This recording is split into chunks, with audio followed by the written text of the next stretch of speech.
I'm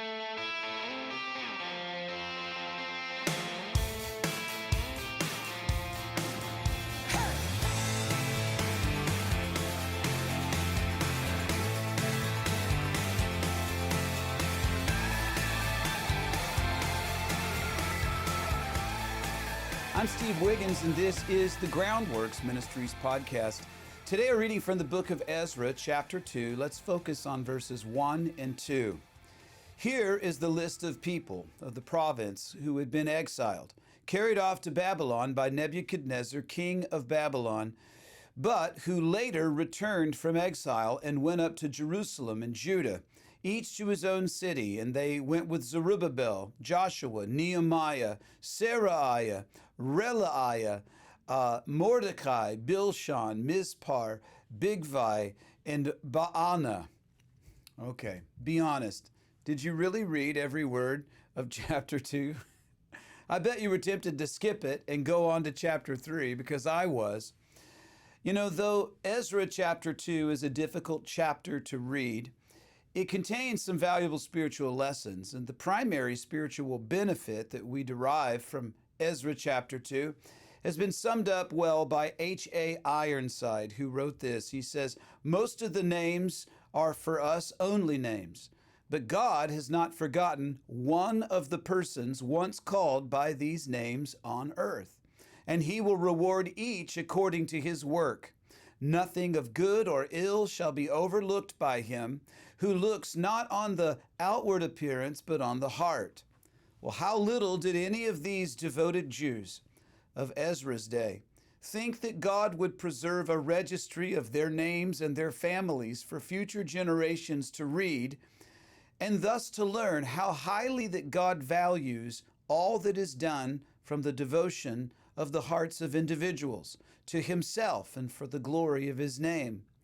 So, this genealogical section proves that the returning exiles were legitimate descendants of the Jews who occupied Israel prior to their deportation to Persia. And more importantly, it proves that God cares about and is intimately aware of the goings-on of his children. Do these people seem insignificant to you? Well, they are very significant to the Lord. And that should be comforting to us, especially when we feel alone and forsaken and insignificant in this world. Furthermore, the gift of the land of Canaan to the Israelites and their preservation as a nation were tied in with God's plan to send his son Jesus, the Messiah, the Savior of the world. And we should be thankful that God remembered these people, for in remembering them, we have faith that he's remembering us as well.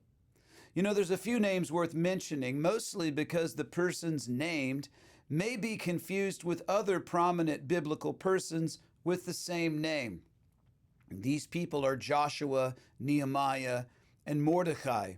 They are not the Joshua who led Israel into Canaan after Moses died, or the Nehemiah who rebuilt the walls of Jerusalem. He came later. Nor is this Mordecai the guy who was Esther's uncle. As we go further into Ezra's book, we're going to come across more of these lists of names, and it'll be helpful to keep Ironside's comments in the back of our minds, knowing fully well that if the Lord is slow in returning, our names may be added to a similar list to encourage future generations. And of course, all believers' names are written in the most important list, which is the Lamb's Book of Life. That's the one that you want to make sure your name is in. And the only way to do that is to surrender to the gospel. I'm Steve Wiggins, and this is the Groundworks Ministries podcast. Groundworks Ministries operates entirely through financial donations from faithful people like you. And your giving to Groundworks Ministries transforms lives. Would you consider making a donation to Groundworks Ministries today? Because we need your monthly support now more than ever. Donating is secure and it's easy at our website, groundworksministries.com. And another way to help is to tell people about Groundworks Ministries. Share these podcasts with your friends and family and on your social media. And of course, you can always direct folks to our website, groundworksministries.com.